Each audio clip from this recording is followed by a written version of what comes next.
अस्सलाम वालेकुम दोस्तों, अपनी नेक्स्ट वीडियो के साथ आपको वेलकम करता हूं अपने इस चैनल में। उम्मीद है सब खैरियत से होंगे। काफी अहम अपडेट स्पेन ओपन इमिग्रेशन से रिलेटेड आप लोगों के साथ शेयर करूंगा, जिसमें एक खास तौर पे एक कम्युनिटी, एक हलका है हमारे दोस्तों का, हमारी कम्युनिटी का, जो काफी ज्यादा परेशान है, जिनको काफी ज्यादा ये परेशानी लाहक किए हुए है कि उनके इमिग्रेशन में पेपर पास होंगे या नहीं होंगे।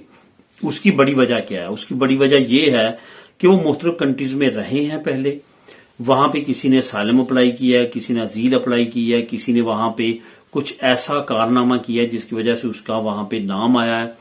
कुछ फ्रांस से रिलेटेड कोई खबरें ऐसी आ रही हैं कि वहां पे क्योंकि बहुत जल्दी जो है शेंजन बैन लेटर इशू कर दिया जाता है, इस वजह से काफी ज्यादा मुतासरीन है। वहां पे कोई बंदा नॉर्मल भी बगैर पेपरों की काम करते हुआ पकड़ा जाता है तो उसको फौरन शेंजन बैन जो है वो मुख्तलिफ सालों की कैटेगरी में डाल के कर दिया जाता है। वो तमाम के तमाम लोगों के लिए प्रॉब्लम स्पेन की इमिग्रेशन में हो सकती है, नहीं हो सकती, इस पे बात करेंगे इस वीडियो में।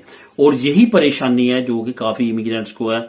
मैं यहां पे ये कहना चाहूंगा कि ये सिर्फ और सिर्फ उन दोस्तों को, उन इमिग्रेंट्स को परेशान होने की जरूरत नहीं है जो यूरोपीय यूनियन से इस तरह का मामला है जिनके साथ, बल्कि उन तमाम लोगों को परेशान होने की जरूरत है जिनका स्पेन के अंदर भी कुछ न कुछ इस तरह का मामला है।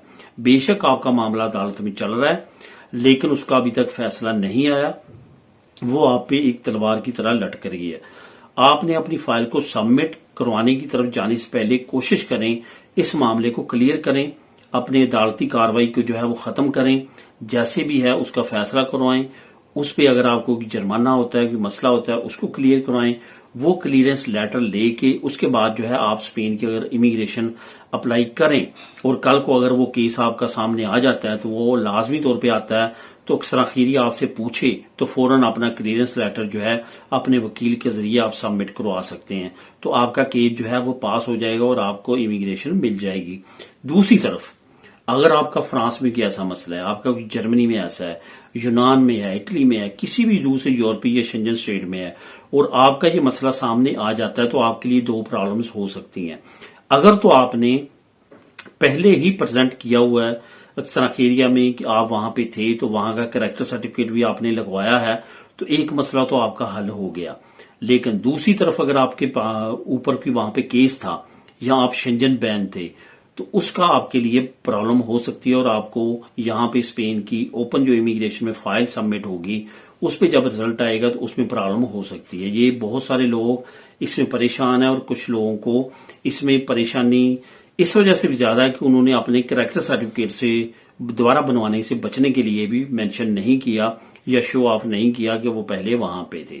अब एक बंदा है, उसने यहां पे आके पासपोर्ट तब्दील करवाया, अपना नए पासपोर्ट पे जो है अपनी यहाँ पे फाइल जमा करवा दी है, लेकिन उसका नाम, डेट ऑफ बर्थ, तमाम डाटा वही है, तो उसके लिए भी प्रॉब्लम है, क्योंकि इस पे भी कुछ दोस्तों के कमेंट आए थे, क्या उनको भी प्रॉब्लम हो सकती है? बिल्कुल हो सकती है। सिर्फ पासपोर्ट नंबर तब्दील करने से आप जो है इस केस से नहीं बच सकते।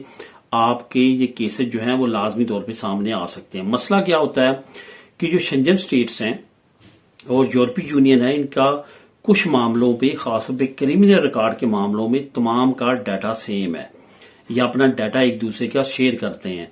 ये जैसे आपका नाम, आपका डेट ऑफ बर्थ, आपकी वल्दियत लगाते हैं, तमाम डाटा तमाम यूरोपीय यूनियन का, शेंजन स्टेट्स का सामने आ जाता है, और इनको पता चल जाता है कि आपकी एंट्री कब हुई थी, आप क्या करने, किस कंट्री में सबसे पहले गए थे, आपने कौन सा जुर्म किया है, कौन सा आप पे केस है, कोई आप पे बैन तो नहीं है। तो ये सारी चीजें उनके सामने आ जाती हैं। वो फिर आपको लेटर देते हैं कि इतने दिन के अंदर अंदर इसकी क्लियरेंस हमें दें, वरना आपका केस जो है वो रिजेक्ट कर दिया जाएगा। कुछ लोगों को लेटर रिसीव हुए हैं, वो 10 दिन का उनको टाइम दिया गया है कि आप पे जो ऑब्जेक्शन है उसको क्लियर करें, और उसके बाद आप जो है वो आपकी फाइल कंटिन्यू रहेगी, वरना आपकी फाइल को रिजेक्ट कर दिया जाएगा। असल में ये जो केसेस हैं ये आपको पहले खत्म करवाने चाहिए, और उसके बाद जो है आपको इमिग्रेशन की तरफ जाना चाहिए। अगर आप ये सोचते हैं कि आप जो है खत्म करवाएंगे, बगैर इसको जमा करवाएंगे तो आपके पास हो जाएंगे, तो इस तरह जो है मुमकिन नहीं था, पहले भी नहीं था और अब भी मुमकिन नहीं होगा, क्योंकि काफी ज्यादा सख्ती बढ़ चुकी है और काफी ज्यादा इनका सिस्टम जो है फास्ट हो चुका है। जैसे कि अभी नया जो है इन्होंने कंट्रोल एंट्री और एग्जिट सिस्टम निकाला है, सेम इसी तरह का क्रिमिनल रिकॉर्ड सिस्टम बड़ी देर से राइज है और जो एक दूसरी कंट्री से शेयर करते हैं और ये इमिग्रेंट जो है इनको पकड़ लेते हैं। तो दोस्तों इसका यही हल है कि अपने केसेस को क्लियर करवाएं और उसके बाद अपनी फाइल को सबमिट करवाएं। मिले नेक्स्ट वीडियो में नई अपडेट्स के साथ। अल्लाह हाफिज।